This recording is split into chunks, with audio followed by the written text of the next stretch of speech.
Hello you guys and welcome to my channel. Today's video is another Reddit no sleep story. We're going to be continuing the Sisters of House Omega Reddit no sleep story. So let's just go right into this video.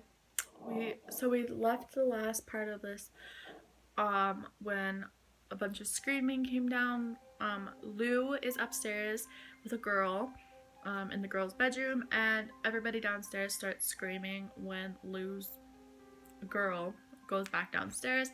So something creepy is happening down there, and Lou is upstairs, her friends are downstairs. If you haven't watched that video, I will leave it down below, but yeah. So we're just gonna start right where we left off. I ran to the door, but it wouldn't budge. Distinctly, I thought I could hear Alex screaming my name, scared and in pain, and I started slamming my body to the door, calling out for him until my voice was shredded. I looked around frantically for my phone, but it wasn't anywhere in the room. I couldn't remember where I left it. Footsteps pounded down the hallway outside. A terrified scream coming closer, abruptly silenced when something slammed into the other side of the bedroom door. With a wet, heavy thud, I stumbled back onto my knees. It hit the edge of the bed. I sobbed and made a break for the windows instead. I was just about to take my chance jumping from the second story when a small TV in the corner of the room switched on, static buzzing at the highest volume. Half wild, I thought briefly of chucking the whole TV through the window pane before the blurred pixels started to resolve into a familiar face. No. There on the TV, impossibly, was Chell. My escape plan was quickly abandoned. I reached out to the screen with shaking fingers, as though I could reach through the cold glass and touch her face. The screen on the TV started to play. I couldn't look away. Chell was at a party in what I recognized was the basement of Alex's fraternity house. She was trashed, drink sloshing over the rim of her cup onto her sweater, the sweater I was wearing that night. Alex stepped into frame, laughing, and poured more liquor into her cup. "Easy, Chell, you're going to lose the rest of your drink."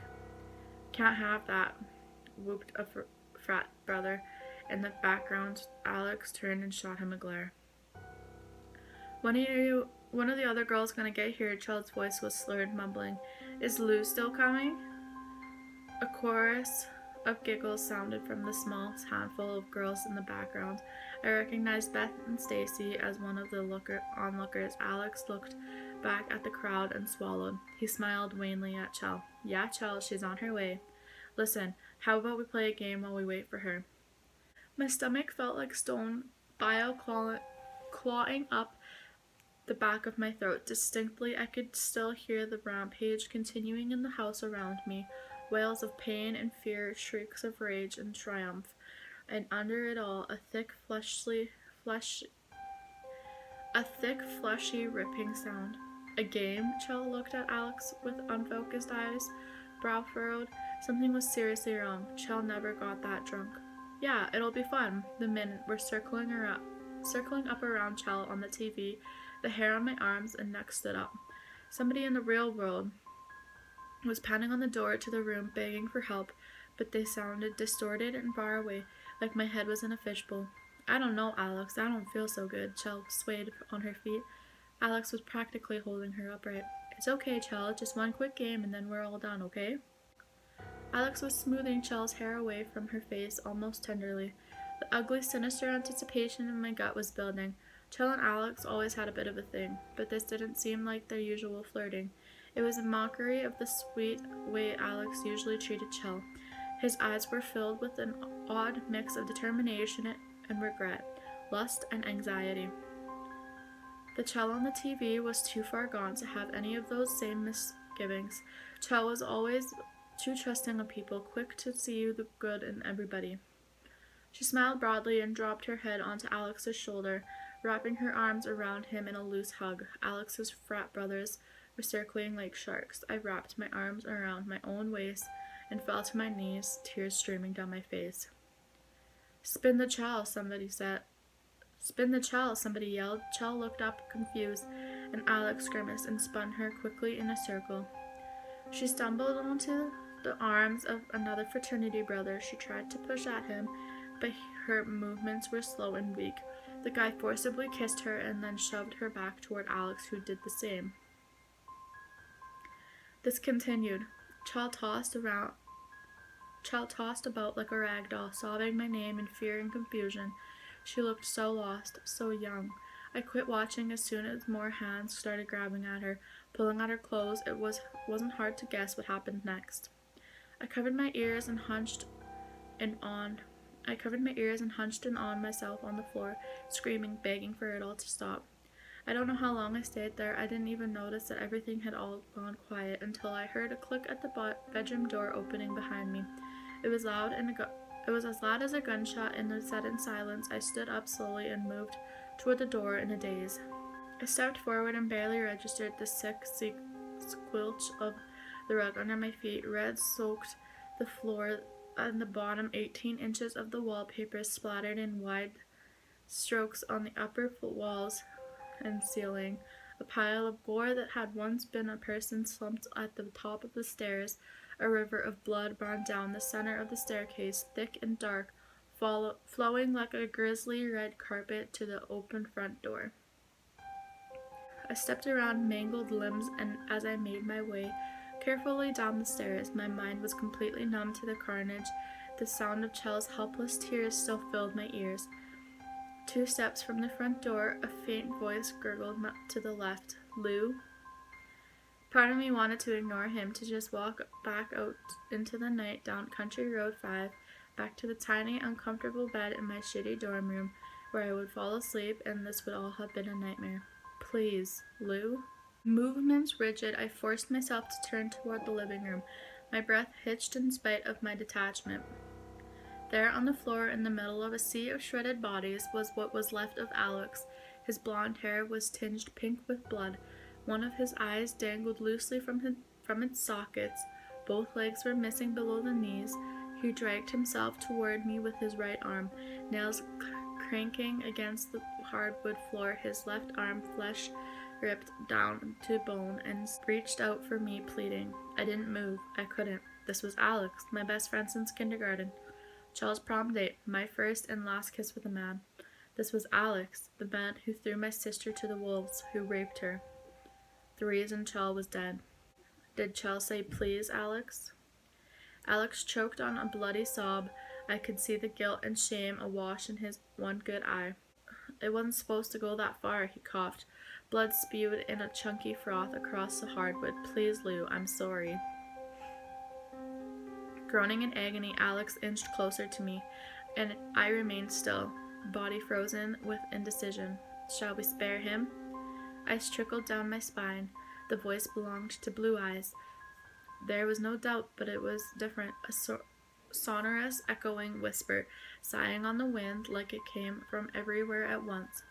A long-fingered hand settled on my shoulder. In the corner of my vision, I saw a shiny, curved black talons resting near my collarbone.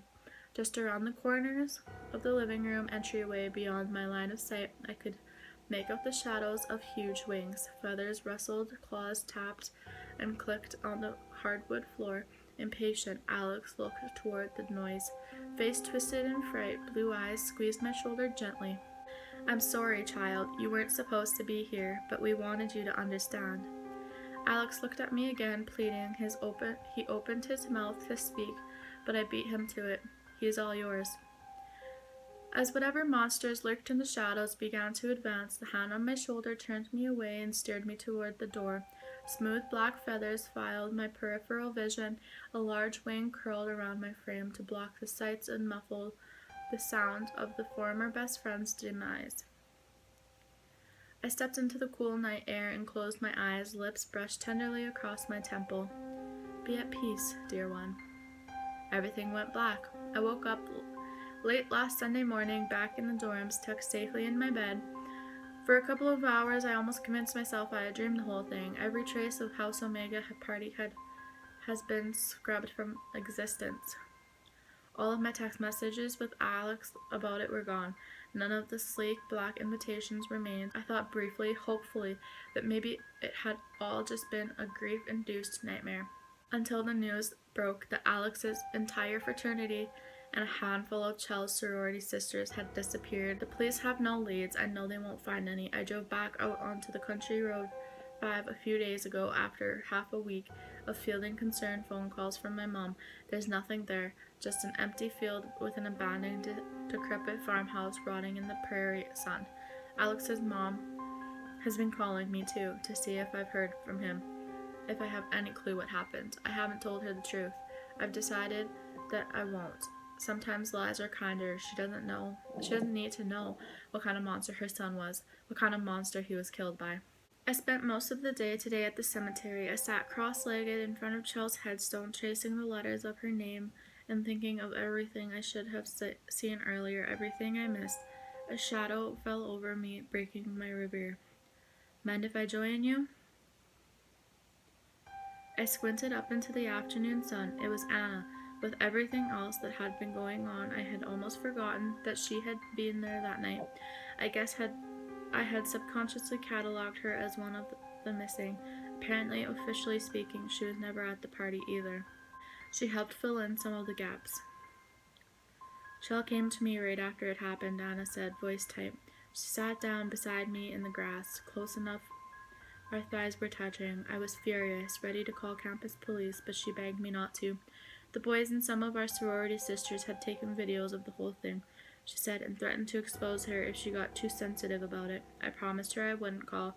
I wish every night that I had anyway. I had decided I would contact her with campus resources instead, Support groups for survivors, counselors, that kind of thing. I convinced myself it was good enough.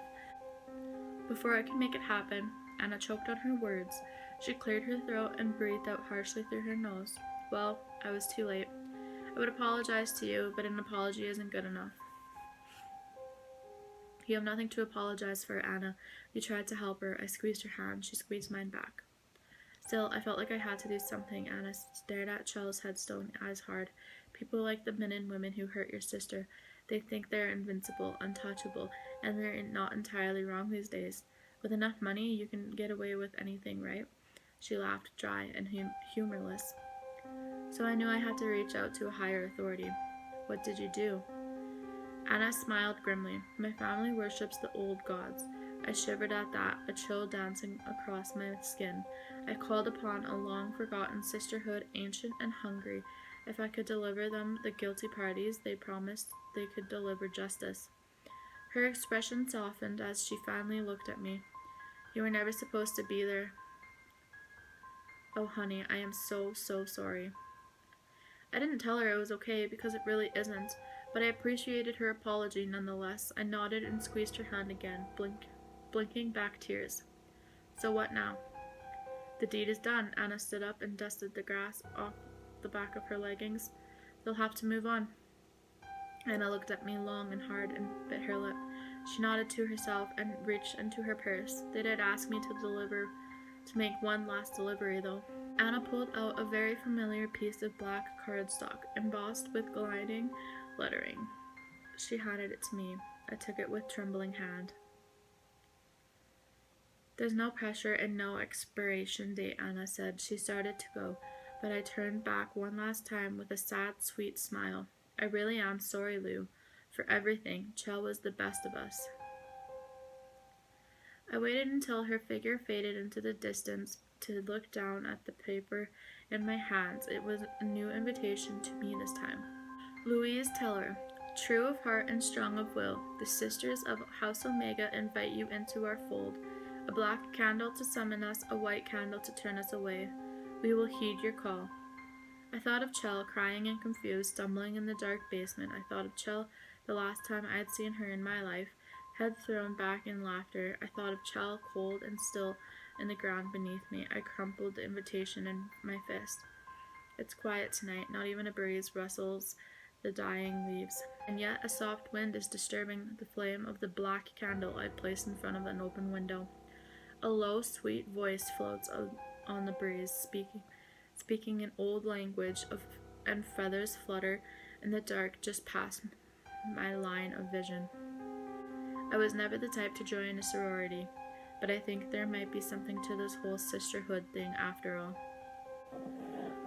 Well, you guys, that is it for today's video. I hope you guys enjoyed. That story really creeps me out, but it's like, I really liked it, honestly. It was really, really long. So again, if you did not watch part 1, this probably made no sense to you, so I will link it down below. And yeah, that is it for today's video. I hope you guys enjoyed. I will be posting videos every single day in the month of October, and I hope to see you in my next video. Bye.